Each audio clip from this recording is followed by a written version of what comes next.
شرور انفسنا ومن سیئات اعمالنا من يهد الله فلا مضل له ومن يضلل فلا هادي له واشهد ان لا اله الا الله وحده لا شريك له واشهد ان محمدا عبده ورسوله اما بعد فان خير الحديث كتاب الله وخير الهدي هدي محمد صلى الله عليه وسلم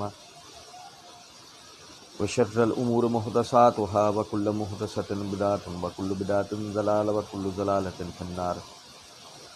اعوذ باللہ السمیع العلیم من الشیطان الرجیم من حمزہ ونفخہ ونفثہ. بسم اللہ الرحمن الرحیم. اللہم صلی علی محمد وعلی آل محمد کما صلیت علی ابراہیم وعلی آل ابراہیم انک حمید مجید.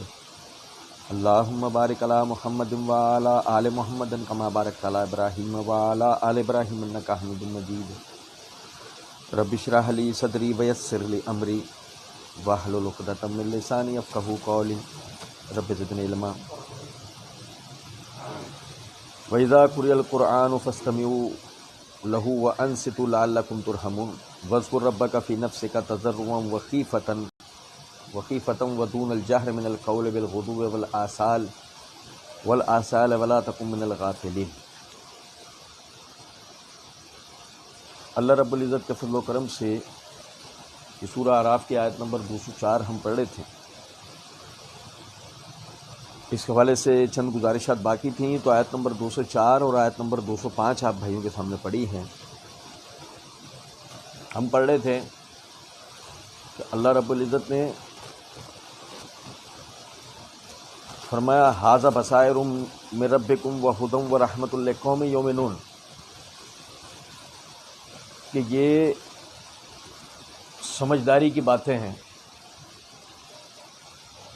یہ تیرے رب کی طرف سے یعنی قرآن سمجھداری کی باتیں ہیں. وَہُدًى وَرَحْمَةٌ، اور ہدایت اور رحمت لقوم یؤمنون، ہر اس شخص کے لیے جو ایمان لے کر آئے. اب آگے فرمایا وَإِذَا قُرِئَ الْقُرْآنُ فَاسْتَمِعُوا لَهُ وَأَنصِتُوا لَعَلَّكُمْ تُرْحَمُونَ. اور جب بھی قرآن پڑھا جائے تو اس کی طرف کان لگاؤ اور خاموش رہو تاکہ تم پر رحم کیا جائے. یعنی کہ یہ قرآن سمجھداری کی باتیں، ہدایت اور رحمت جب بنے گا کہ جب اس کی طرف کان لگایا جائے، اس کو سنا جائے، اس میں دلچسپی رکھی جائے، اس پہ غور کیا جائے. اگر قرآن میں غور و فکر ہی نہیں ہوگا تو آپ قرآن سے سیکھ کیسے سکتے ہو؟ اب یہاں پر ہمارے بعض بھائیوں نے یہ بات کہی وَإِذَا قُرِئَ الْقُرْآنُ فَاسْتَمِعُوا لَهُ وَأَنصِتُوا لَعَلَّكُمْ تُرْحَمُونَ کا مطلب یہ ہے کہ جب یعنی کہ قرآن پڑھا جائے تو خاموش رہنا ہے اور توجہ کرنی ہے. تو اس سے مراد یہ ہے کہ امام کے پیچھے جب امام قرأت کر رہا ہو تو سورہ فاتحہ نہیں پڑھنی. وہ کہتے ہیں کہ دیکھو پہلی تو بنیادی بات یہ ہے کہ آیت عام ہے. وَإِذَا قُرِئَ الْقُرْآنُ جب بھی قرآن پڑھا جائے، اور اس کے بعض جو نا نزول کے اعتبار سے روایات کے اندر اس بات کی وضاحت ہے کہ جی باقاعدہ امام کے پیچھے قرأت کرنے کا منع کیا گیا. ہم انشاءاللہ کوشش کریں گے اس حوالے سے جو بھی گزارشات ہیں اپنی وہ سامنے رکھیں. سب سے پہلے جو سمجھنے کی بات ہے وہ یہ دیکھیں، یہ میرے ہاتھ میں تفسیر ابن کثیر ہے. اس کی جلد نمبر 1 کا صفحہ نمبر 3 کے اوپر حافظ ابن کثیر رحمۃ اللہ علیہ فرماتے ہیں کہ تفسیر کا بہترین اور صحیح طریقہ یہ ہے کہ اول تو قرآن کی تفسیر قرآن ہی سے ہو، اس لیے کہ ایک بیان کہیں مختصر ہے تو کہیں اس کی تفصیل بھی ہے. اس کے بعد قرآن کی تفسیر حدیث سے ہوتی ہے، اس لیے کہ حدیث قرآن کریم کی شرح اور تفسیر ہے. اللہ تعالیٰ کے فضل و کرم سے جو بھائی یعنی کہ قرآن مجید سنتے ہیں انہیں پتہ ہے ہم نے مختلف مقامات پر یعنی کہ حدیث قرآن کی شرح اس حوالے سے جو دلائل ہیں وہ بیان کیے ہیں. یہ جو بنیادی اصول ہے کہ قرآن کو قرآن سے سمجھنا چاہیے. اب یہ دیکھیے گا اللہ رب العزت نے سورہ حمیم سجدہ کی آیت نمبر 26 کے اندر فرمایا وقال الذین کفروا لا تسمعوا لهذا القرآن والغوا فیہ لعلکم تغلبون. وقال الذین کفروا، اور کفار کہتے ہیں لا تسمعوا لهذا القرآن، اس قرآن کو نہ سنو، والغوا فیہ ہے، اس کی تعلیم کے دوران میں، اس کو پڑھے جانے کے دوران میں شور شرابہ کرو، لعلکم تغلبون، تاکہ تم ان پر غالب آ جاؤ۔ اب آپ یہ دیکھیں، بالکل ایک سیاق ہے کہ اللہ کہہ رہا ہے وَإِذَا قُرِئَ الْقُرْآنُ فَاسْتَمِعُوا لَهُ، وہ کہہ رہے ہیں لا تسمعوا لهذا القرآن، اس قرآن کو نہ سنو، اللہ کہہ رہا ہے فَاسْتَمِعُوا لَهُ، اس کو سنو۔ وَالْغَوْا فِيهِ ہے، اس میں شور کرو، اللہ کہہ رہا ہے وَأَنصِتُوا، خاموش رہو۔ انہوں نے کہا لعلکم تغلبون، تاکہ تم ایمان والوں پہ غالب آ جاؤ، اللہ نے فرمایا لعلکم ترحمون، تاکہ تم پر رحم ہو جائے۔ وہ رحمت جس کا اوپر ذکر ہو گیا آیت نمبر 203 کے اندر، یہ سمجھ رہے ہیں؟ نہیں، قرآن سے ہی پتہ لگتا ہے کہ جب کفار شور شرابہ کیا کرتے تھے اور قرآن سننے نہیں دیتے تھے، تو اللہ رب العزت نے اس آیت میں ایک ہی ساتھ یہ بات بھی بتا دی کہ قرآن سمجھداری کی باتیں ہیں، لیکن ضروری یہ ہے کہ جب اسے پڑھا جا رہا ہو تو اس کی طرف کان لگاؤ اور خاموش رہو، تاکہ تم پر رحم ہو جائے۔ پھر اس کو سمجھے گا بات کو کہ یہ میرے ہاتھ میں تفسیر قرطبی ہے، اس کی جلد نمبر 4 کا صفحہ نمبر 410 ہے۔ امام قرطبی رحمۃ اللہ علیہ کہتے ہیں وَإِذَا قُرِئَ الْقُرْآنُ فَاسْتَمِعُوا لَهُ وَأَنصِتُوا، یہ نماز کے بارے میں نازل ہوئی ہے، جیسے کہ ابن مسعود، ابو ہریرہ، جابر رضوان اللہ علیہ مجمعین، زہری، عبید اللہ بن عمیر، عطا بن ابی رباح اور سعید بن المسیب رحمہم اللہ علیہ مجمعین سے مروی ہے۔ اب وہ کہتے ہیں کہ حضرت سعید بن المسیب نے کہا نماز کے بارے میں کیا نازل ہوئی ہے، نماز کے بارے میں اس کی وضاحت کرتے ہیں فرمایا کہ سعید بن المسیب رحمۃ اللہ علیہ نے کہا کہ رسول اللہ صلی اللہ علیہ وسلم جب نماز پڑھتے تھے تو مشرکین آپ کے پاس آتے اور مکہ میں وہ آپس میں ایک دوسرے کو کہتے لا تسمعوا لهذا القرآن والغوا فیہ، یعنی کہ نہ سنو اس قرآن کو اور شور کرو۔ تو اللہ تعالیٰ نے اس کے جواب میں آیت نازل فرمائی وَإِذَا قُرِئَ الْقُرْآنُ فَاسْتَمِعُوا لَهُ وَأَنصِتُوا، تو جب بھی قرآن پڑھا جائے اس کی طرف کان لگاؤ اور خاموش رہو۔ یعنی کہ امام قرطبی رحمۃ اللہ علیہ کی اس وضاحت سے یہ یعنی کلیئر ہو جاتا ہے کہ یہ ان کے جواب کے اندر آیت نازل ہوئی۔ اسی طریقے سے یہ میرے ہاتھ میں تفسیر ابن کثیر ہے، اس کی یہ جلد نمبر 4 کا صفحہ نمبر 478 ہے۔ حافظ ابن کثیر رحمۃ اللہ علیہ فرماتے ہیں کہ کفار نے آپس میں مشورہ کر کے اس پر اتفاق کر لیا کہ وہ کلام اللہ کو نہیں مانیں گے اور اس کے احکام کی پیروی نہیں کریں گے، بلکہ ایک دوسرے سے کہہ رکھا کہ جب قرآن پڑھا جائے تو شور و غل کرو اور اسے نہ سنو، تالیاں بجاؤ، سیٹیاں بجاؤ، آوازیں نکالو۔ چنانچہ قریش یہی کرتے تھے، عیب جوئی کرتے تھے، انکار کرتے تھے، دشمنی کرتے اور اسے اپنے غلبے کا باعث جانا کرتے تھے۔ یہی حال ہر جاہل کافر کا ہے کہ اسے قرآن کا سننا اچھا نہیں لگتا، اس لیے اس کے برخلاف اللہ تعالیٰ نے مومنوں کو حکم فرمایا کہ وَإِذَا قُرِئَ الْقُرْآنُ فَاسْتَمِعُوا لَهُ وَأَنصِتُوا لَعَلَّكُمْ تُرْحَمُونَ، کہ جب قرآن پڑھا جائے تو تم سنو اور چپ رہو تاکہ تم پر رحم کیا جائے۔ ان کفار کو دھمکایا جا رہا ہے کہ قرآن کریم سے مخالفت کرنے کی بنا پر انہیں سخت سزا دی جائے گی۔ حافظ ابن کثیر رحمۃ اللہ علیہ کی وضاحت سے بھی یہ بات کلیئر ہو جاتی ہے کہ یہ کفار کے اس قول کے سبب آیت میں اللہ نے فرمایا کہ انہوں نے کہا مت سنو اس قرآن کو اور شور کرو تاکہ تم ان پر غالب آ جاؤ۔ اللہ نے کہا جب بھی یہ قرآن پڑھا جائے اس کی طرف کان لگاؤ اور خاموش رہو تاکہ تم پر رحم کیا جائے۔ اب سمجھے گا، پھر اب بھائی ہمارے کہتے ہیں یہ چھوڑ دیں بیٹھ جائیں۔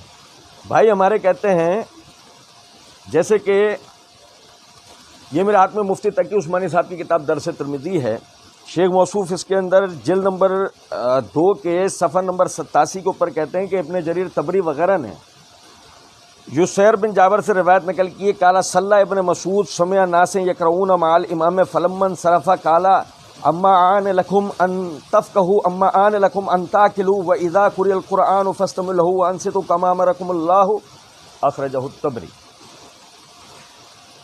تو اس کا ترجمہ بھی انہی کے حوالے سے بتاؤں، یہ میرے ہاتھ میں حدیث اور حدیث ہے انوار خورشید صاحب کی، وہ اس کا ترجمہ اس طرح لکھتے ہیں کہ یسیر بن جابر رحمہ اللہ فرماتے ہیں کہ حضرت عبداللہ بن مسعود رضی اللہ تعالیٰ نے نماز پڑھی اور چند آدمیوں کو امام کے ساتھ قرات کرتے سنا۔ جب آپ نماز سے فارغ ہوئے تو فرمایا کیا وہ وقت ابھی نہیں آیا کہ تم سمجھ اور عقل سے کام لو؟ جب قرآن کریم کی قرات ہوتی ہو تو تم اس کی طرف توجہ کرو اور خاموش رہو جیسے کہ اللہ تعالیٰ نے تمہیں حکم دیا ہے۔ اب مفتی صاحب کہتے ہیں کہ تقی عثمانی صاحب کہتے ہیں کہ اس روایت سے واضح ہے کہ حضرت ابن مسعود رضی اللہ عنہ جیسے فقیہ صحابی اس آیت قرآنی کو نماز کے متعلق قرار دیتے تھے، لہذا حقیقت یہی ہے کہ اس آیت کا سبب نزول نماز ہے، نہ کہ خطبہ۔ یہ اپنی جگہ ایک بحث ہے خطبہ والی بات۔ دیکھیں پہلی تو میں آپ کو ایک بنیادی چیز سمجھاؤں، سبب نزول کے حوالے سے نا ایک بات سمجھیے، صحابہ کرام رضوان اللہ علیہ مجمعین جب کسی آیت یا کسی مسئلے کو یعنی فرمایا کرتے تھے نا کہ یہ فلاں مسئلے کے لیے اتری، تو مخصوص وہی مراد نہیں ہوتا تھا۔ یہ میرے ہاتھ میں الاتقان ہے، جلال الدین سیوطی رحمۃ اللہ علیہ کی، اس کی جلد نمبر 1 کے صفحہ نمبر 64 کے اوپر وہ لکھتے ہیں، وقال ابن تیمیہ قولہم نزلت ھذہ الآیۃ فی قضا۔ صاحب امام ابن تیمیہ رحمۃ اللہ علیہ فرماتے ہیں کہ صحابہ کرام رضوان اللہ علیہ مجمعین کا یہ کہنا کہ فلاں آیت نازل ہوئی فلاں مسئلے کے لیے، یراد بہ تارۃ سبب النزول، بعض مرتبہ ان کی مراد ہوتی ہے اس سے مراد کہ یہ سبب تھا اس کے نازل ہونے کا، وہ یراد بہ ان ذلک داخل فی الآیۃ، اور بعض مرتبہ ان کا مطلب یہ ہوتا تھا کہ یہ مسئلہ بھی اس آیت کے تحت ہے۔ وَإِن لَمْ یکن سبب، بھلے سے سبب یہ نہ ہو آیت کے نزول کا۔ یہ میرا بتانے کا مطلب کیا ہے کہ اگر کوئی شخص یہ کہے کہ دیکھو جی یہ ٹھیک ہے کہ وَإِذَا قُرِئَ الْقُرْآنُ والی آیت میں اس کا بھی جواب ہو گیا کہ وہ کفار کہتے تھے، مگر سبب نزول یہ نہیں ہے۔ تو یہ بھی یاد رکھیں کہ جتنے بھی اقوال صحابہ کرام رضوان اللہ علیہ مجمعین کی طرف اس حوالے سے منسوب کیے جاتے ہیں کہ جی یہ امام کے پیچھے کرت کو روکنے کے لیے، سورہ فاتحہ کی کرت کو روکنے کے لیے یہ آیت اتری ہے، تو اس کے حوالے سے بھی ہمیں سمجھ لینا چاہیے کہ سبب نزول ضروری نہیں ہے یہی ہو، کیونکہ صحابہ کرام جب کہتے ہیں کہ یہ اس مسئلے کے لیے نازل ہوئی تو بعض مرتبہ وہ واقعی سبب نزول ہوتا تھا، اور بعض مرتبہ سبب نزول نہیں ہوتا بلکہ وہ مسئلہ بھی اس آیت کے تحت داخل ہوا کرتا ہے۔ پھر یہ بھی اپنی جگہ ایک بات، اچھا پھر سمجھیں ذرا اس بات کو، یہ ابن تیمیہ رحمۃ اللہ علیہ ہی نہیں پر فرماتے، یہ شاہ ولی اللہ محدث دہلوی کی الفوز الکبیر ہے، اس کا صفحہ نمبر 74 کے اوپر وہ فرماتے ہیں کہ سلف صالحین کے نزدیک شان نزول کے بیان کے لیے نزلت فی قضا، یعنی یہ صورت یا آیت اس بارے میں نازل ہوئی کی اصطلاح استعمال کی جاتی تھی۔ صحابہ و تابعین کے زمانے میں یہی اصطلاح بعض دوسرے موقعوں کے لیے بھی استعمال ہوتی تھی، جس کا مطلب یہ ہے وہ اس اصطلاح کو صرف نبی کریم صلی اللہ علیہ وسلم کے زمانے میں پیش آنے والے کسی ایسے واقعے کے لیے استعمال نہیں کرتے تھے جو کسی آیت کے نازل ہونے کا سبب ہوتا تھا، بلکہ وہ اس اصطلاح کو ان واقعات پر بھی چشمہ کر دیتے تھے جو حضور صلی اللہ علیہ وسلم کے عہد مبارک کے بعد پیش آئے۔ اس طرح وہ ایک ہی آیت یا صورت کے کئی شان نزول بتایا کرتے تھے، اور اس سے ان کی مراد یہ ہوتی تھی کہ اس آیت کے حکم کا اطلاق اس فلاں واقعے پر بھی ہوتا ہے، اس لیے وہ واقعہ بھی اس سبب نزول یا شان نزول میں داخل ہوتا ہے۔ اب یہ کبھی نہیں کہا جائے گا کہ جی فلاں صحابی نے اس آیت کے نزول کو یعنی کہ اس طرح بتایا، جب تک کہ اس کے لیے ہمارے پاس اتھینٹک ثبوت نہ ہو۔ یہ تو اپنی جگہ ایک بات۔ پھر جو عبداللہ بن مسعود رضی اللہ تعالیٰ عنہ کی طرف یہ جو یسیر بن جابر کے نام سے جو منسوب کی گئی روایت، اور تقی عثمانی صاحب وہ کہتے ہیں کہ جی اخرجہ الطبری، کہ اس کو طبری نے روایت کیا ہے، یہ میرے ہاتھ میں تفسیر طبری ہے، اس کی جلد نمبر 6 کا صفحہ نمبر 161 میں یہی آیت کی تفسیر کرتے ہوئے امام ابو جعفر محمد بن جریر طبری رحمۃ اللہ علیہ فرماتے ہیں اس روایت کو اس سند کے ساتھ، حدثنا ابو قریب قال حدثنا المحاربی عن داؤد بن ابی ہند عن بشیر بن جابر، عن بشیر بن جابر۔ پہلی بنیادی بات یہ سمجھنے کی ہے کہ یہ یسیر بن جابر نہیں ہے، یہ بشیر بن جابر ہے۔ اچھا اب مسئلہ یہ ہے کہ یسیر بن جابر اور بشیر بن جابر کا فرق یہ ہے کہ یسیر بن جابر تو ایک راوی ہیں، لیکن بشیر بن جابر مجہول ہے، جن کے حالات کا پتہ نہیں ہے، جس کا مطلب یہ ہے کہ یہ روایت عبداللہ بن مسعود رضی اللہ تعالیٰ عنہ کی طرف ان الفاظ کا منسوب کرنا ہی مشکوک ہو گیا۔ پھر ان کے حوالے سے داؤد بن ابی ہند، اور داؤد بن ابی ہند کے حوالے سے محاربی۔ اب محاربی یہ کون ہے یہ سمجھے گا، یہ میرے ہاتھ میں امام مقلی رحمۃ اللہ علیہ کے الضعفاء الکبیر ہے، اس کی جلد نمبر 2 کا صفحہ نمبر 759 ہے۔ عبداللہ بن محمد المحاربی ان کا نام ہے، اور ان کے حوالے سے وہ لکھتے ہیں وحدثنا عبداللہ بن احمد قال قیل لابی ان المحاربی حدث عن عاصم عن ابی عثمان عن جریر تبنا مدینہ بین دجلہ و دجیل فقال کان المحاربی جلیسا لسیف بن محمد ابن اخت سفیان وکان سیف کذابا واظن المحاربی سمعہ منہ۔ اور بڑی باریک نقطہ ہے، سمجھنے کی بات ہے۔ عبداللہ بن احمد جو ہے نا اپنے والد احمد بن حنبل رحمۃ اللہ علیہ سے کہتے ہیں کہ یعنی روایت کرتے ہیں کہ پوچھا گیا ان سے کہ محربی جو ہے وہ بیان کرتا ہے باواسطہ عاصم، باواسطہ ابو عثمان، باواسطہ جریر، پھر وہ جو یعنی کہ مدینے کی بنیاد دجلہ سے دجیل تک ہے، پھر وہ ایک روایت ہے اس کی طرف اشارہ۔ تو امام احمد بن حنبل رحمۃ اللہ علیہ نے فرمایا کہ محربی سیف بن محمد جو کہ بھتیجا ہے سفیان کا، اس کے ساتھ بیٹھا کرتا تھا، اور سیف بن محمد وہ جھوٹا تھا، وہ کیا تھا؟ اور میں سمجھتا ہوں کہ محربی نے یہ روایت اصل میں سیف سے سنی ہے، لیکن سیف کا نام چھپا لیا، یعنی اس کو کہتے ہیں تدلیس۔ سمجھ رہے ہیں بات کو یا نہیں؟ اور اس سے ساتھ ساتھ یہ بھی کہتے ہیں کہ محربی کذاب راویوں سے تدلیس کیا کرتا تھا۔ اب اور مزے کی بات یہ ہے کہ تفسیر طبری میں زیر بحث روایت جو مفتی صاحب نے تقی عثمانی صاحب نے بیان کی ہے، وہ محربی نے صیغہ ان کے ساتھ روایت کر رکھی، تو اس بات کی دلیل ہے کہ وہاں بھی محربی کی تدلیس موجود ہے۔ بات سمجھ رہے ہیں؟ بشیر بن جابر مجہول ہے، محربی مدلس ہے، اور روایت معنعن ہے، دو طرح سے سند معلول ہے، روایت ثابت نہیں ہے۔ اچھا، اب جب روایت ثابت نہیں ہے تو اس سے یہ کہنا کہ جی اس سے یہ ثابت ہو گیا کہ یہ روایت جو ہے وہ نماز کے ہی مسئلے پہ نازل ہوئی، یہ بات صحیح ہوگی؟ پھر ممکن ہے کہ بعض بھائیوں کو نا کچھ مزید اقوال و آثار یاد آنے شروع ہو جائیں، یا وہ ڈھونڈنا شروع ہو جائیں اور بیان کرنا شروع ہو جائیں، تو میں اس موقع پہ یہ بات بڑی ہی گزارشن کہوں گا کہ اس حوالے سے ہمیں مجبور نہ کیا جائے، کیونکہ پھر وہ سارے ہی آثار کی اسنادی حیثیت پر ہم ایک ایک کر کے آپ کے سامنے تسلی بخش جوابات رکھ دیں گے۔ سر دست اتنا کہنا مقصود ہے کہ یہ کہنا کہ یہ نماز میں قرت کی ممانعت پر نازل ہوئی، اس حوالے سے کوئی بھی اثر ثابت نہیں۔ اچھا جی، پھر یہ دیکھیں ایک اور طریقے سے اس بات کو سمجھیے گا۔ فرض کرتے ہیں تھوڑی دیر کے لیے کہ جی یہ نماز میں قرت کی ممانعت پر اتری ہوتی، تھوڑی دیر کے لیے فرض کرتے ہیں۔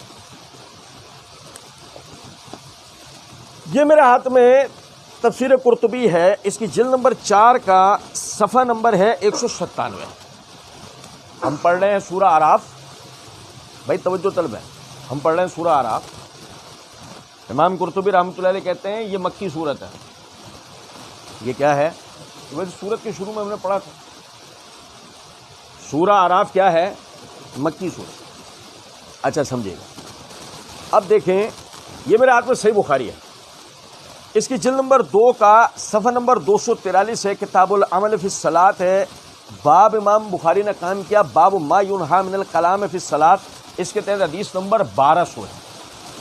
زید بن ارقم رضی اللہ تعالیٰ عنہ فرماتے ہیں کہ ہم نبی اکرم صلی اللہ علیہ وسلم کے زمانے میں نماز میں باتیں کر لیا کرتے تھے، ہم نبی اکرم صلی اللہ علیہ وسلم کے زمانے میں باتیں کر لیا کرتے تھے، کوئی بھی اپنے قریب کے نمازی سے اپنی ضرورت کے مطابق بات کر لیا کرتا تھا۔ پھر آیت نازل ہوئی حافظوا علی الصلوات والصلاۃ الوسطیٰ، تو ہمیں خاموش رہنے کا حکم دیا گیا۔ اور بھائی نہیں سمجھو، اب یہ سورہ بقرہ آیت نمبر 238 ہے، حافظوا علی الصلوات والی آیت سورہ بقرہ کی آیت نمبر 238 ہے۔ اب ذرا سمجھے گا اس بات کو نا، دیکھیں یہ میرے ہاتھ میں تفسیر ابن کثیر ہے، اس کی جلد نمبر 1 کا صفحہ نمبر 45 ہے۔ ابن عباس رضی اللہ تعالیٰ عنہ فرماتے ہیں سورہ بقرہ مدنی سورت، سورہ بقرہ بھائی توجہ سے سنیں، اور یہی بات عبداللہ بن زبیر، زید بن ثابت رضی اللہ تعالیٰ عنہما اور بہت سے ائمہ علماء اور مفسرین سے بغیر کسی اختلاف کے مروی ہے کہ سورہ بقرہ مدنی سورت ہے۔ حافظوا علی الصلوات سورہ بقرہ کی آیت ہے، یعنی مدینہ میں نازل ہوئی۔ سورہ اعراف مکی سورت ہے، سورہ بقرہ مدنی سورت ہے۔ سورہ اعراف میں اگر اللہ نے کہا ہے وَإِذَا قُرِئَ الْقُرْآنُ فَاسْتَمِعُوا لَهُ وَأَنصِتُوا، کہ جب بھی قرآن پڑھا جائے اس کی طرف کان لگا اور خاموش رہو، اس کا مطلب یہ ہے کہ امام کے پیچھے سورہ فاتحہ نہیں پڑھنی، تو پھر ساتھ ساتھ اس کا یہ بھی تو مطلب ہوگا نماز میں باتیں نہیں کرنی۔ یہ کیسی اچنبے کی بات ہے کہ اللہ قرآن پڑھنا منع کر دے، باتیں کرنا منع نہ کرے۔ باتیں کرنا کب منع کرے؟ مدینہ میں. اب بھائی کچھ سمجھے ہو بات کہ اللہ نے پہلے سورہ فاتحہ تو پڑھنا منع کر دی، لیکن باتیں کرنے کو روا رکھا یہاں تک کہ مدینہ آ گئے، اور مدینے کے اندر جو ہے نا مطلب باتیں کرنا منع ہوئی. کیسی عجیب و غریب بات. یہ بات بھی ثابت کرتی ہے کہ اذا قرئ القرآن کا تعلق نماز میں امام کے پیچھے سورہ فاتحہ پڑھنے سے نہیں ہے. چلیں پھر اس کو سمجھے گا بات. تو یہ میرے ہاتھ میں تفسیر قرطبی ہے، اس کی جلد نمبر 1 کا صفحہ نمبر 138 ہے. امام قرطبی رحمۃ اللہ علیہ فرماتے ہیں کہ اللہ تعالیٰ کا یہ ارشاد وَإِذَا قُرِئَ الْقُرْآنُ فَاسْتَمِعُوا لَهُ وَأَنصِتُوا، یہ تو مکہ میں نازل ہوئی، اور نماز میں کلام کرنے کی حرمت مدینہ طیبہ میں نازل ہوئی ہے. جیسے کہ زید بن ارقم رضی اللہ تعالیٰ نے فرمایا، پس اس میں دلیل نہ رہی کیونکہ مقصود مشرکین تھے، جیسے کہ سعید بن المسیب رحمۃ اللہ علیہ نے بھی فرمایا ہے. امام قرطبی بتانا چاہ رہے ہیں کہ اگر کوئی اذا قرئ القرآن سے امام کے پیچھے سورہ فاتحہ پڑھنے کی ممانعت لیتا ہے تو وہ اس بات کو سمجھے کہ اگر اس سے مراد ہوتی تو اس سے نماز میں کلام کرنا بھی تو منع ہوتا نا، لیکن نماز میں تو وہ باتیں کرتے رہے یہاں تک کہ ہجرت ہو گئی، مدینہ آ گیا. مدینہ میں بھی جب سورہ بقرہ اتری تب اس کے اندر یہ آیت اتری حافظوا علی الصلوات والصلاۃ الوسطیٰ وقوموا للہ قانتین، اللہ کے حضور بادب کھڑے ہوا کرو. تب صحابہ نے باتیں کرنا بند کیے. یہ بھی ثابت کرتا ہے کہ اس کا تعلق. اچھا پھر ہو سکتا ہے کہ یہ امام قرطبی رحمۃ اللہ علیہ والی بات جو ہے وہ سمجھ میں نہ آئے.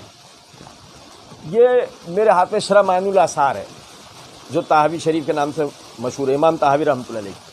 اس کی جلد نمبر 2 کے صفحہ نمبر 107 پر امام طحاوی وہ فرماتے ہیں فقط ثبت بحدیث ہی ان حدیث حاضہ ان نسخ الکلام فی الصلاۃ کان بالمدینہ بعد قدوم رسول اللہ صلی اللہ علیہ وسلم من مکہ.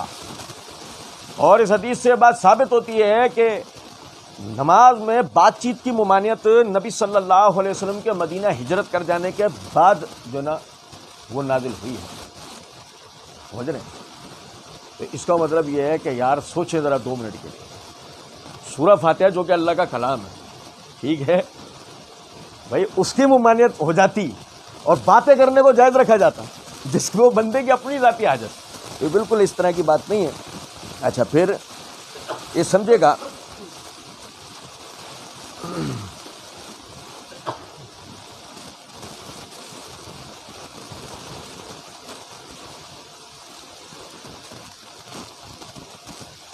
یہ میرے ہاتھ میں فتویٰ عالمگیری ہے. فتویٰ عالمگیری کی جلد نمبر 1 کا صفحہ نمبر 156 ہے. اس کے اندر وہ کہتے ہیں کہ صحیح بات یہ ہے کہ لقمہ دینے والے کی نماز کسی حالت میں فاسد نہ ہوگی، اور صحیح قول کے بموجب امام اگر لقمہ قبول کرے تو اس کی نماز بھی فاسد نہ ہوگی. یہ مسئلہ بتا رہے ہیں کہ اگر امام نماز میں دوران قرأت بھول جائے، اسے پیچھے سے اگر مقتدی لقمہ دیں تو لقمہ دینے سے مقتدی کی نماز فاسد نہیں ہوگی. اسی سے ایک اور نقطہ غور طلب ہے کہ اگر امام کے پیچھے مقتدی کو قرأت نہیں کرنی تو وہ لقمہ کیسے دے گا؟ بھائی کچھ سمجھے نہیں بات. اگر امام کے پیچھے مقتدی کو سورہ فاتحہ کی قرأت نہیں کرنی، سورہ فاتحہ کی قرأت وہ الگ بات ہے. ابھی ہم دلیل سورہ فاتحہ کے دلائل سے بحث نہیں کر رہے ہیں، یہ یاد رکھیے گا. ابھی ہم نے سورہ فاتحہ کے دلائل سے بحث نہیں کی ہے کہ پڑھنی چاہیے نہیں. ہم تو صرف یہ بات کریں گے جو ممانعت اس سے جو ثابت کی جا رہی ہے. تب سمجھیں کہ اگر سورہ فاتحہ بقول آپ کے کہ وہ قرآن ہے، اس کو پڑھنے کی ممانعت وَإِذَا قُرِئَ الْقُرْآنُ سے ثابت ہوئی، تو قرآن کے دوسرے مقام پہ جہاں امام بھول جائے اس کے لیے امام کو لقمہ دینا بھی تو ممانعت ہونی چاہیے نا. وہ بھی تو بحثت مقتدی ہی دے گا نا. اچھا پھر اسی طرح صفحہ نمبر 191 پہ فرماتے ہیں کہ جس شخص نے امام کو فجر کی نماز پڑھتے ہو پایا اور اس نے فجر کی سنت نہیں پڑھی ہیں، تو اگر اسے یہ خوف ہو کہ ایک رکعت فوت ہو جائے گی اور دوسری امام کے ساتھ مل جائے گی تو وہ مسجد کے دروازے کے پاس سنتیں پڑھ لیں، پھر نماز میں داخل ہو. اب سمجھیں اس بات کو. وَإِذَا قُرِئَ الْقُرْآنُ فَاسْتَمِعُوا لَهُ وَأَنصِتُوا، امام تلاوت کر رہا ہے، پیچھے مقتدی کو نماز میں داخل ہو کے اذا اقیمت الصلاۃ المکتوبہ فلا صلاۃ له الا المکتوبہ کے تحت کہ جب فرض نماز کی اقامت ہو جائے تو فرض نماز کو ہوتے ہوئے اور نماز نہیں ہوتی، اس کو امام کے ساتھ شامل ہونا تھا. لیکن یہ کہا جا رہا ہے کہ وہ پہلے سنتیں پڑھے. اب بھی تو امام پڑھ ہی رہا ہے نا، اس کے پیچھے جب یہ اپنی سنتوں میں قرأت کر رہا ہوگا تو وہ جائز ہوگا. کیونکہ اذا قرئ القرآن میں تو یہ بھی جواز نہیں ہے نا کہ آپ امام کے پیچھے سنتوں میں اپنی قرأت کر سکتے ہیں. اور بھائی یہ تو جواز نہیں ہے نا. اچھا پھر اسی طرح سمجھیں صفحہ نمبر 240 کے اوپر کہتے ہیں کہ امام محمد نے کبیر میں کہا ہے کہ اگر کوئی شخص عید کی نماز میں امام کے ساتھ پہلی رکعت میں اس وقت داخل ہوا کہ وہ امام ابن عباس رضی اللہ عنہما کے مذہب کے بموجب 6 تکبیریں کہہ چکا اور قرأت پڑھ رہا ہو، امام قرأت پڑھ رہا ہو اور اس شخص کے نزدیک مختار تکبیر ابن مسعود رضی اللہ عنہ کی ہو، تو اس رکعت میں امام کی قرأت کی حالت میں وہ اپنے مذہب کے بموجب تکبیریں کہے اور دوسری رکعت میں امام کی اتباع کرے. یعنی وہ یہ کہنا چاہ رہے ہیں کہ ایک شخص بحیثیت امام، وہ ابن عباس رضی اللہ تعالیٰ عنہ والی روایت کے عید کی نماز کی زائد تکبیرات 6 ہوتی ہیں، وہ کہہ چکا اور بحیثیت امام وہ ہے تو وہ قرأت کر رہا پاک. دوسرا اس کے پیچھے آیا اور عبداللہ ابن مسعود رضی اللہ عنہ کی روایت کے مطابق 7 تکبیریں کہہ کے اور وہ شامل ہوگا. سننا، امام قرأت کر رہا ہے اور پیچھے وہ کہہ رہے ہیں کہ اس کو اجازت ہے وہ تکبیریں کہے اور یعنی نماز میں داخل ہو اور تکبیریں کہے اور امام قرأت کر رہا ہے. اب سوال یہ پیدا ہوتا ہے کہ عید کی نماز میں زائد تکبیریں کہنے کے لیے مقتدی امام کے پیچھے تکبیرات کہہ سکتا ہے جبکہ وہ قرأت کر رہا ہے، تو یہ جواز کیسے ملا اسے؟ جبکہ جب قرآن پڑھا جائے تو اس کی طرف کان لگانا ہے نا، پڑھنا تو کچھ نہیں ہے. سمجھے ہیں بات کو؟ نہیں تو جس طریقے سے وہ بحثت مقتدی امام کو لقمہ دے سکتا ہے، جس طریقے سے وہ فجر میں سنتیں پڑھ سکتا ہے، اور جس طریقے سے وہ عید کی نماز کی زائد تکبیرات دوران قرأت امام کے پڑھ سکتا ہے، اسی طریقے سے سورہ فاتحہ کو بھی تو گنجائش ملنی چاہیے تھی یا نہیں؟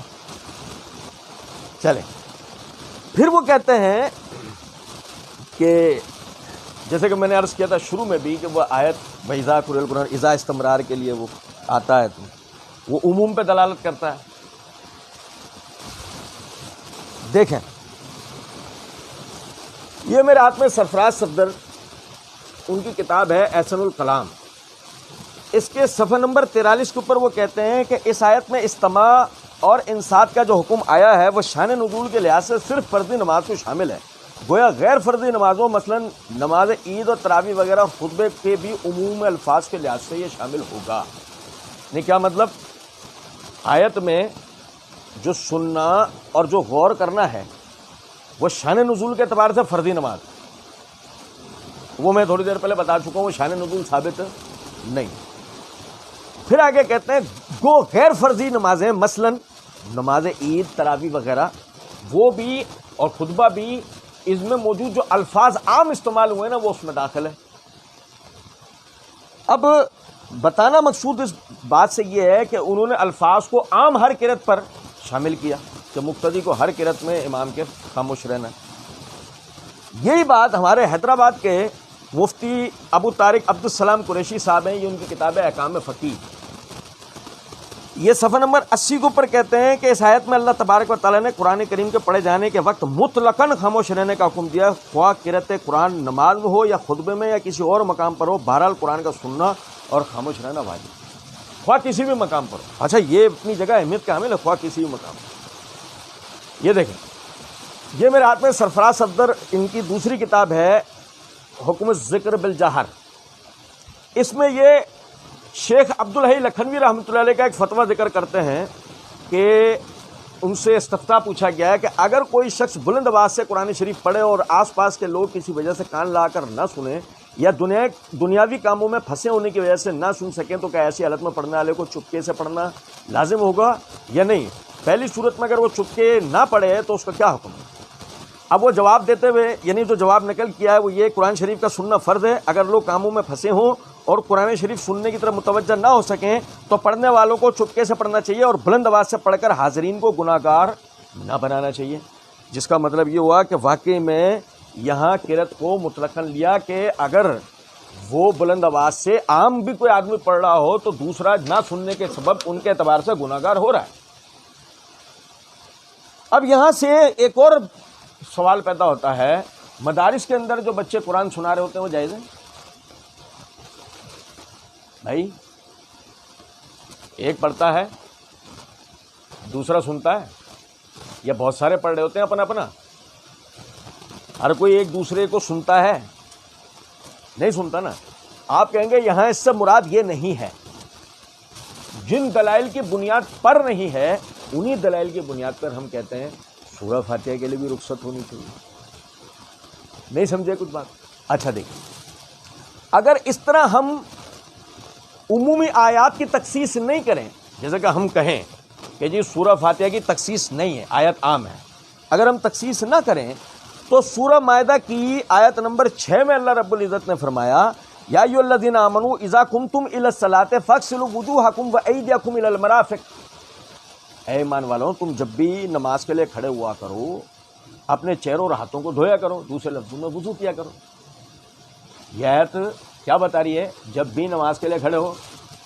اب اذا وہی جو اذا قرئ القرآن میں آیا وہی اذا اس آیت میں بھی آیا، اذا قمتم الی الصلاۃ، جب بھی تم نماز کے لیے کھڑے ہو. اب اس سے کیا ثابت ہوتا ہے؟ اس سے ثابت یہ ہوتا ہے ہر نماز کے لیے نیا وضو ہونا چاہیے.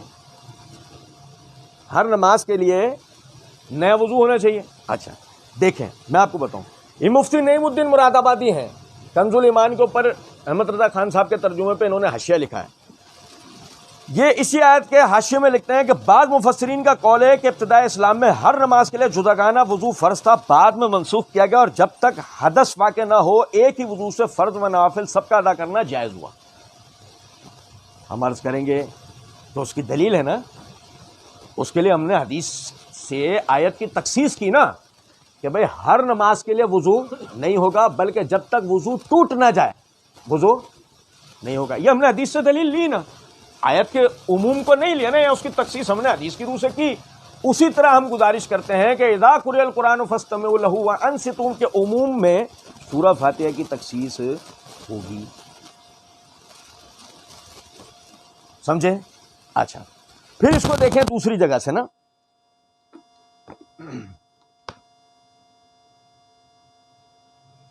اللہ تعالی نے سورہ بروج کی آیت نمبر 20 اور 21 کے اندر فرمایا فما لہم لا یؤمنون، انہیں کیا ہوا ایمان لے کر نہیں آتے. وَإِذَا قُرِئَ عَلَيْهِمُ الْقُرْآنُ لَا يَسْجُدُونَ، اور جب بھی ان پر قرآن پڑھا جاتا ہے سجدہ نہیں کرتے.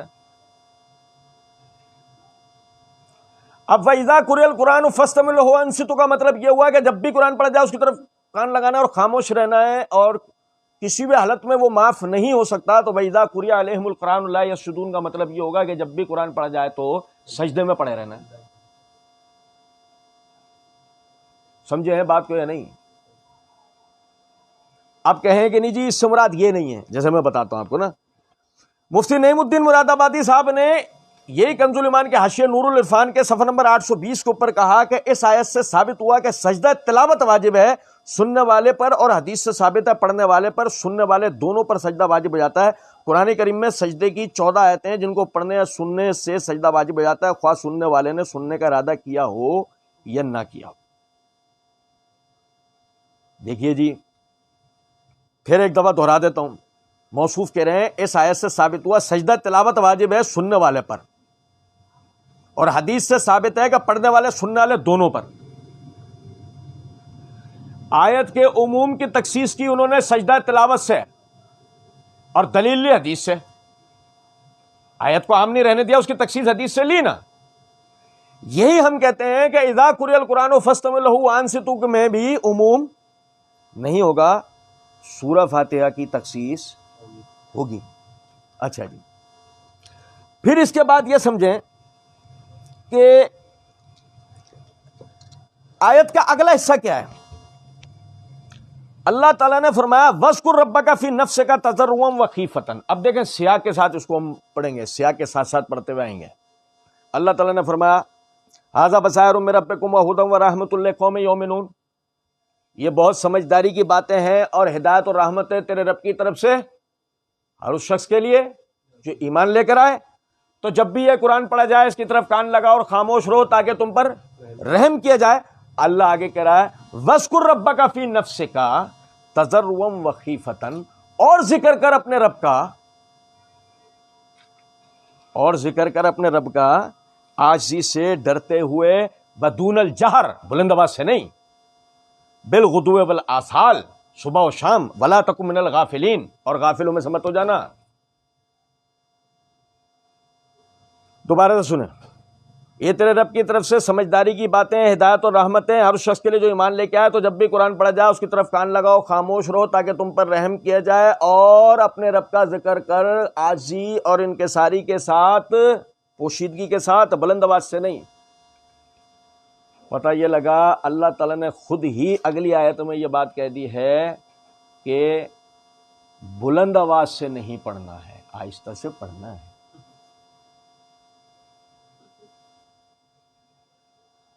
دون الجہر واذکر ربک فی نفسک تضرعا وخیفۃ، دون الجہر، اپنے رب کا ذکر عاجزی کے ساتھ، پوشیدگی کے ساتھ، بلند آواز سے نہیں، اور وہ بھی صبح و شام۔ اب کہیں جی مثال کے طور پہ کہ جی اس سے مراد جو ہے نا وہ صبح شام کے اذکار ہیں، یہ اس سے مراد دعائیں، نہیں۔ میں نے پہلے بھی عرض کیا نا، ایک سبب جب تک ثابت نہ ہو، یہ میرے ہاتھ میں تفسیر قرطبی ہے، اس کی جلد نمبر 4 کا صفحہ نمبر 412 ہے۔ امام قرطبی رحمۃ اللہ علیہ کہتے ہیں، تحقیق حضرت ابن عباس رضی اللہ عنہما سے مروی ہے کہ یہاں ذکر سے مراد نماز میں قرات کرنا ہے، یہاں ذکر سے مراد نماز میں قرات کرنا ہے۔ تو دوسرے لفظوں میں ابن عباس رضی اللہ عنہ کی تفسیر سے یہ معنی کیا بنے کہ جب بھی قرآن پڑھا جائے خاموش رہو، توجہ کرو، خاموش رہو تاکہ تم پہ رحم کیا جائے، اور نماز میں آہستہ سے قرات کرو، بلند آواز سے نہ کرو۔ اگلی آیت سے واضح ہو گیا یہ؟ اچھا چلیں، یہ ابن عباس رضی اللہ تعالیٰ عنہ کی تفسیر ہے، ٹھیک ہے۔ اچھا جی، اب دیکھیے سمجھے اس بات کو کہ اللہ تعالیٰ نے دوسرے مقام پر قرآن مجید کے اندر فرمایا، سورہ بنی اسرائیل کی آیت نمبر 107 اور 108 کے اندر، ان الذین اوتوا العلم من قبلہ اذا یتلی علیہم یخرون للاذقان سجدا۔ بھائی توجہ سنیں، بے شک جن کو بھی، یعنی تم سے پہلے جن کو بھی علم دیا گیا، اذا یتلی علیہم، جب بھی ان کے سامنے یعنی اللہ کی آیتیں پڑھی جاتی ہیں، یخرون للاذقان سجدا، وہ ٹھوڑیوں کے بل زمین پر گر پڑتے ہیں۔ جب بھی قرآن پڑھا جاتا ہے، جب بھی آیتیں پڑھی جاتی ہیں، وہ ٹھوڑیوں کے بل زمین پہ گر پڑتے ہیں۔ وَيَقُولُونَ، اور وہ کہتے ہیں، سبحان ربنا ان کان وعد ربنا لمفعولا، وہ کہتے ہیں اے ہمارے رب تیرے لیے پاکیاں ہیں، اور بے شک ہمارے رب کا وعدہ پورا ہونے والا ہے۔ آیت جب پڑھی جاتی ہے یقولون، وہ کہتے ہیں، اس کا مطلب ایک آدھ بات کہنے میں کوئی حرج ہے؟ تو خود قرآن بتا رہا ہے، اور نہیں سمجھے؟ دوران تلاوت کچھ پڑھنے میں جو اللہ نے فرمایا وہ پڑھنے میں حرج نہیں۔ اچھا چلیں دوسری جگہ دیکھیں، سورہ قصص کی آیت نمبر 51 اور 52 کے اندر فرمایا، الذین آتیناہم الکتاب من قبلہ ہم بہ مؤمنون، جنہیں ان سے پہلے کتاب دی گئی وہ اس پہ ایمان لاتے ہیں۔ وَإِذَا يُتْلَى عَلَيْهِمْ، اور جب ان پر آیتیں پڑھی جاتی ہیں، کالو آمنا بہی، کالو وہ کہتے ہیں، آمنا بہی ہم ایمان لے کے آئے، انہ الحق بے شک یہ حق، من ربنا ہمارے رب کی طرف سے، انا کنا من قبلہ مسلمین ہم اس سے پہلے بھی مسلمان تھے، ہم اس سے پہلے بھی فرما بردار تھے۔ آیتیں پڑھی جا رہی ہیں اور وہ کہہ رہے ہیں آمنا بہی انہ الحق من ربنا ان کنا من قبلہ من المسلمین۔ تو پتہ لگا کہ جب قرآن پڑھا جا رہا ہو ایک آدھ بات کہنے میں کوئی حرج ہے؟ یہ تو قرآن نے بتایا نہیں ہے۔ اچھا جی، اب سمجھیں، آخر میں ایک صحیح مسلم کی روایت آپ کو بیان کرتا ہوں۔ میں پھر عرض کروں گا کہ اگر اس حوالے سے ہمیں مجبور کیا گیا تو دیگر اسانید و دیگر دلائل پہ بھی بات ہوگی۔ بہرحال چینل کے اوپر اس حوالے سے ہمارے 2 ویڈیوز موجود ہیں کہ کیا امام کے پیچھے سورہ فاتحہ پڑھنی چاہیے، مفتی طارق مسعود صاحب کے جواب میں، وہ ویڈیو دیکھی جا سکتی ہے، اس میں ہم نے ساری بحث کی ہے۔ لیکن پھر بھی ایک بات عرض کر رہا ہوں، ابو ہریرہ رضی اللہ تعالیٰ عنہ سے ان کے شاگرد یعنی کہ ابو ہریرہ رضی اللہ تعالیٰ عنہ نے حدیث پڑھ کے سنائی، من صلی صلاۃ لم یقرأ فیہا بأم القرآن فہی صلاتہ خداجا غیر تمام، جس کے سامنے جو شخص بھی نماز پڑھے اور اس میں سورہ فاتحہ نہ پڑھے، جو شخص بھی نماز پڑھے اور اس میں سورہ فاتحہ نہ پڑھے، اس کی نماز ناقص ہے، اس کی نماز غیر و تمام مکمل نہیں ہوئی۔ مکمل. شاگرد نے پوچھا انا نکون ورا الامام یا ابا ہریرہ، اے ابو ہریرہ ہم امام کے پیچھے ہوں تو کیا کریں؟ ہم امام کے پیچھے ہوں تو کیا کریں؟ فرمایا اقرا بہا فی نفسک کا، اس کو آہستہ پڑھ لیا کر. اب کوئی کہے اقرا بہا فی نفسک کا مطلب کیا ہے؟ دل میں پڑھ لیا کر. تو نہیں، ابھی پڑھا ہم نے آیت میں وَاذْكُرْ رَبَّكَ فِي نَفْسِكَ تَضَرُّعًا وَخِيفَةً وَدُونَ الْجَهْرِ. اللہ خود کہہ رہا ذکر کر اپنے رب کا، ٹھیک ہے، کس طرح؟ عاجزی اور ڈرتے ہوئے، جہرن نہیں. تو اقرا بہا فی نفسک کا معنی کیا ہوگا؟ آہستہ پڑھ لے. فَإِنَّهُ سَمِعْتُ رسول اللہ صلی اللہ علیہ وسلم یقول، میں نے نبی اکرم صلی اللہ علیہ وسلم سنا ہے کہ آپ نے فرمایا قسمت الصلاۃ بینی و بین عبدی، کہ اللہ تعالیٰ نے سورہ فاتحہ کو اپنے اور اپنے بندے کے درمیان آدھا آدھا تقسیم کر دیا ہے. اس کا مطلب ہر بندے پر سورہ فاتحہ پڑھنا ضروری ہے. اور سمجھے ذرا اس بات کو، کیا پہلے الفاظ کیا بیان کیے کہ نبی صلی اللہ علیہ وسلم نے فرمایا من صلی صلاۃ، جو شخص کوئی نماز پڑھے لم یقرأ فیہا بأم القرآن، اور اس میں وہ اس قرآن کی ماں یعنی سورہ فاتحہ نہ پڑھے، فصلاۃ خداجن غیر و تمام، اس کی نماز ناقص ہے، مکمل نہیں ہوئی. شاگرد نے امام کے پیچھے کا مسئلہ بھی پوچھ لیا تو انہوں نے جواب کے اندر کیا کہا کہ اس کو آہستہ. تو عرض کرنے کا مطلب ہے سورہ فاتحہ امام کے، یہاں یہ بھی ایک سمجھ، ہمارے ائمہ مساجد کو بھی اس بات پر توجہ کرنی چاہیے کہ نبی اکرم صلی اللہ علیہ وسلم نماز میں 2 سکتے کرتے تھے، اور نبی صلی اللہ علیہ وسلم ہر آیت سے دوسری آیت کے درمیان وقف کیا کرتے تھے، جیسے کہ ام سلمہ رضی اللہ تعالیٰ عنہ اور عبداللہ بن عمر رضی اللہ تعالیٰ عنہما دونوں صاحبان سے ثابت ہیں. اب یہ بات غور طلب ہے کہ ہمارے یہاں ہوتا کیا ہے کہ بس وہ ایک ثنا کا سکتا اس نے کیا، ڈائریکٹ اس نے اس کے بعد سورہ فاتحہ پڑھنی شروع کر دی. یہ طریقہ صحیح نہیں ہے. طریقہ یہ ہے آپ نے ایک سکتا کرنا ہے اور رک جانا ہے، اس میں مقتدی نے آپ کے پیچھے سورہ فاتحہ پڑھ لینی ہے، پھر آپ نے سورہ فاتحہ کی شروع کرنی ہے. اگر اس میں آپ لمبا سکتا نہیں بھی کر پائے کسی وجہ سے، تو آپ نے ہر آیت سے دوسرے آیت کے درمیان وقف کرنا ہے. جیسے کہ ام سلمہ کہتی ہیں اللہ کے رسول پڑھتے تھے بسم اللہ الرحمن الرحیم، پھر رک جاتے تھے، الحمدللہ رب العالمین، پھر رک جاتے، الرحمن الرحیم، پھر رک جاتے. تو ایسے پیچھے پھر مقتدی آپ کے پیچھے ساتھ ساتھ پڑھتا جائے گا. یعنی آپ نے الحمدللہ رب العالمین پڑھا، پھر مقتدی پڑھ لے گا. آپ نے الرحمن الرحیم پڑھا، پھر مقتدی پڑھ لے گا. آپ نے مالک یوم الدین پڑھا، پھر مقتدی پڑھ لے گا. پھر اگر بالفرض اس میں بھی نہ پڑھ پایا تو پھر دوسرا سکتہ آپ لیں گے پوری مکمل قرات کے بعد، جیسے کہ میں نے عبداللہ بن عمر رضی اللہ عنہ کے حوالے سے بتایا ہے.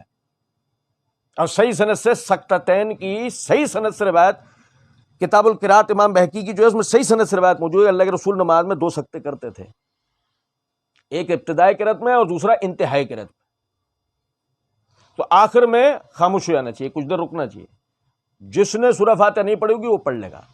اس سے فائدہ یہ ہوگا آپ امام کے ساتھ ساتھ قرات نہیں کریں گے، یوں اذا قرئ القرآن کے خلاف بھی معاملہ نہیں آئے گا اگر بالفرض اس سے مراد یہ ہوتا تو. اور ویسے ابو داؤد کے اندر حدیث ہے کسی وجہ سے، جیسے مثال آدمی اجلت کے اندر آیا، نماز نکل رہی ہے، امام نے قرات شروع کر دی ہے. عبادہ بن صامت رضی اللہ تعالیٰ عنہ سے روایت موجود ابو داؤد کے اندر، فرماتے ہیں کہ نبی صلی اللہ علیہ وسلم کے ساتھ ہم نے فجر کی نماز پڑھی، آپ کے ساتھ ساتھ ہی ہم نے قرات بھی کی. نماز مکمل ہونے کے بعد نبی صلی اللہ علیہ وسلم نے پوچھا حل تقرؤون خلف امامکم، کیا تم اپنے امام کے پیچھے پڑھتے ہو؟ ہم نے کہا اللہ کے رسول پڑھتے ہیں. کہا لا تفعلوا الا بفاتحۃ الکتاب، نہیں پڑھا کرو سوائے سورہ فاتحہ. فانہ لا صلاۃ لمن لم یقرأ بہا، کہ اس کے پڑھے بغیر نماز نہیں ہوتی. تو اگر مثال کے طور پہ آپ جلد بازی میں آئے، یعنی ایسا ہے کہ امام قرات شروع کر چکا تھا، آپ کو تھوڑی دیر ہو گئی پہنچنے میں، تو یہ نہیں کہ اب آپ سورہ فاتحہ نہیں پڑھیں گے، سورہ فاتحہ اب آپ کو اس کے ساتھ ہی پڑھنی پڑے گی. پہلا مسئلہ کیا ہے کہ امام کے سکتات میں پڑھیں. دوسرا مسئلہ کیا ہے، امام ہر آیت کے درمیان میں دوسری آیت، ہر 2 آیت کے درمیان میں وقف کرے سورہ فاتحہ کی، تاکہ پیچھے مقتدی پڑھ سکتا ہو. اگر ایسا ہو جائے گا تو امام کے ساتھ قرات کرنے کی نوبت بھی انشاءاللہ نہیں آنی ہے. اور اگر بالفرض نہ ہو سکے تو تیسرا مسئلہ کیا ہے، امام کے ساتھ ساتھ بھی پڑھنا پڑے تو عبادہ بن صامت رضی اللہ عنہ والی حدیث کی روح سے ہم پڑھ سکتے ہیں. اور آخر میں یہ مسئلہ سمجھ لیں، ہم نے 3 آیتیں ایسی پڑھی ہیں جو سجدے والی تھی. 3 آیتیں ہم نے ایسی پڑھی ہیں جو سجدے والی تھیں. یہ میرے ہاتھ میں صحیح بخاری ہے، اس کی جلد نمبر 2 کا صفحہ نمبر 167 ہے. امام بخاری رحمۃ اللہ نے باب قائم کیا ابواب سجود القرآن کے تحت. یہ باب ہے باب من رأى ان اللہ عز وجل لم یوجب السجود. اس کے تحت یہ عمران بن حسین رضی اللہ عنہ کی روایت لائے ہیں. وہ کہتے ہیں کہ ان سے ایک ایسے شخص کے متعلق دریافت کیا گیا جو آیت سجدہ سنتا ہے مگر وہ سننے کی نیت سے نہیں بیٹھا تھا، تو کیا اس پر سجدہ واجب ہے؟ آپ نے اس کے جواب میں فرمایا اگر وہ اس نیت سے بیٹھا بھی ہو تو کیا، گویا اس نے سجدہ تلاوت کو واجب ہی نہیں سمجھا۔ اور عثمان رضی اللہ تعالیٰ عنہ نے فرمایا کہ سجدہ ان کے لیے ضروری ہے جنہوں نے آیت سجدہ ارادتاً سنی ہو۔ اس بات کو سمجھیں، میں نے پہلے بھی یہ مسئلہ سمجھایا ہے، آیت سجدات جو ہیں ان کا اگر ترجمہ پڑھا جائے تو بھی بات سمجھ میں آتی ہے کہ کیوں اللہ تعالیٰ نے ان آیات پہ سجدے کا حکم دیا ہے۔ تو ہم نے 3 آیات سجدے کی پڑھی ہیں۔ سفیان ثوری رحمۃ اللہ علیہ سے حسن سند کے ساتھ مصنف عبدالرزاق کے اندر روایت موجود ہے کہ اگر کسی وجہ سے تو سنتے وقت سجدے کو بھول گیا بعد میں کر لے۔ تو آپ سب حضرات اپنے گھروں پر جب جائیں گے تو تلاوت کے 3 سجدے کریں گے۔ کتنے؟ ہم نے 3 آیات پڑھی ہیں، 3 سجدے علیحدہ علیحدہ ہم نے کرنے ہیں۔ اللہ رب العزت مزید کی توفیق دے اور اللہ رب العزت سمجھنے اور عمل کرنے کی توفیق دے۔ وما علینا الا البلاغ۔